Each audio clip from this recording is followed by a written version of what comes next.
సిద్దిపేట జిల్లా ఉస్నాబాద్ పట్టణంలోని 14వ వార్డులో మాజీ house fed chairman Congress senior నాయకుడు బొమ్మ శ్రీరామ్ చక్రవర్తి కుటుంబ సమేతంగా ఓటు హక్కును వినియోగించుకున్నారు.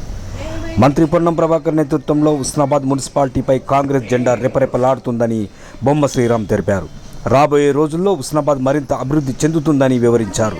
కాంగ్రెస్ అభ్యర్థుల గెలుపునకు కృషి చేసిన కార్యకర్తలకు ముందస్తుగా శుభాకాంక్షలు తెలియజేశారు.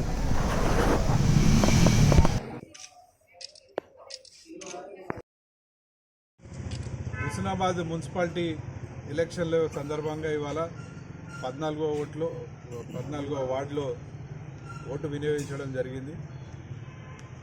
ఎక్కడ చూసినా కూడా హుస్నాబాద్ పట్టణంలో కాంగ్రెస్ పార్టీకి బ్రహ్మరథం బట్టి పొన్నం ప్రభాకర్ అన్న గారి నాయకత్వంలో ఈ మున్సిపాలిటీని అభివృద్ధి దిశలో పరిగెత్తే విధంగా ఏదైతే జోడెద్దుల సిద్ధాంతం ప్రకారం రాష్ట్రంలో ముఖ్యమంత్రి రేవంత్ రెడ్డి గారి నాయకత్వంలో ఇక్కడ స్థానికంగా మంత్రివర్యులు పెద్దలు పొన్నం ప్రభాకర్ గారి నాయకత్వంలో కాంగ్రెస్ పార్టీ జెండా ఖచ్చితంగా మున్సిపాలిటీపై రెపరెపలాడనున్నది 2 రోజుల్లోనే.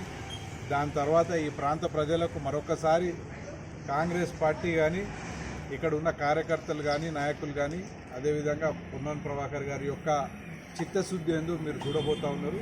ఈ పట్టణం త్వరలోనే పెద్ద ఎత్తున పురోగతి చెంది మరి ఏ వాడలో చూసినా ఎక్కడ చూసినా కూడా అభివృద్ధి అనేది కళ్ళకు కట్టినట్టు కనిపించే విధంగా చేసే బాధ్యత ప్రతి కాంగ్రెస్ కార్యకర్త నాయకుని పైన ఉన్నది. మరి మరొకసారి ప్రాంత ప్రజలకు అందరికీ కూడా ముందస్తుగా గెలుపు శుభాకాంక్షలు. రాబోయే కాలంలో మంచి అభివృద్ధి బాటలో నడిపించే బాధ్యత మనందరిపైన ఉన్నదని చెప్పి మనం